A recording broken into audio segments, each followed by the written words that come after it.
Some people grow up broke and somehow escape. Others stay stuck for decades. Same city. Same opportunities. Sometimes even the same family. So what actually separates them? Because it's not just intelligence. And it's definitely not motivation. There's something darker happening underneath that most people never notice. And the craziest part? The people who stay trapped usually think they're being realistic. But later in this video, I'm going to show you the one psychological pattern almost every permanently broke person shares. And once you see it, you'll start noticing it everywhere. Even in yourself. People think poverty is just a lack of money. It's not. Poverty is a mental environment. It changes the way you think, the way you react, the way you plan, the way you trust people. When someone grows up constantly stressed about survival, their brain adapts for survival, not growth. That means short-term thinking becomes normal. You stop asking, how do I build a better future? And start asking, how do I survive this week? That's why some people stay stuck, even after getting opportunities. Because opportunities are useless if your mind is still operating in emergency mode. And most people never escape that mode. You've probably seen this happen. Two friends both get the same paycheck increase. One starts learning skills, saving money, building connections. The other buys things they couldn't afford before.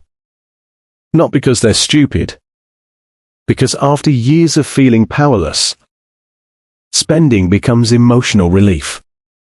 It feels like proof they finally matter. That's why poverty is deeply psychological. Sometimes people don't buy things because they're rich. They buy things because they're emotionally exhausted from feeling poor. Here's the uncomfortable truth nobody likes hearing. People who escape poverty usually develop a different relationship with discomfort.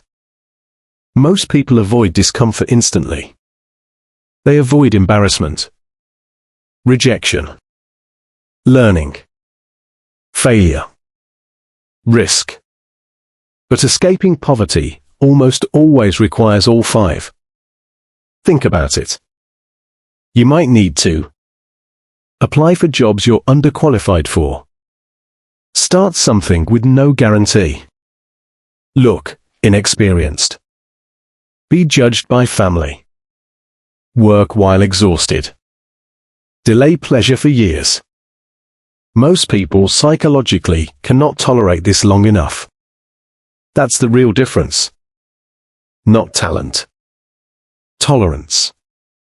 The people who escape often become emotionally capable of suffering longer without immediate reward. And that's incredibly rare. Now remember that psychological pattern I mentioned earlier? Here it is.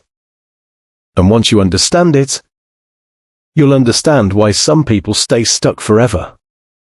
The most dangerous phrase struggling people use is, I'm just being realistic. Sounds smart, right? But sometimes, realistic is just fear wearing a suit.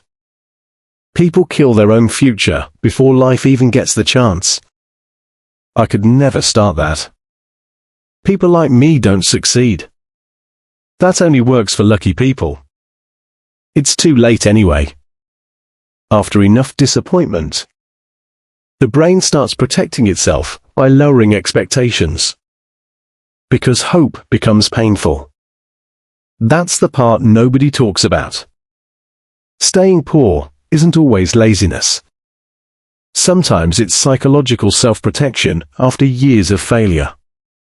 If you expect nothing, you can't be disappointed. But that same defense mechanism quietly destroys ambition. Another brutal truth?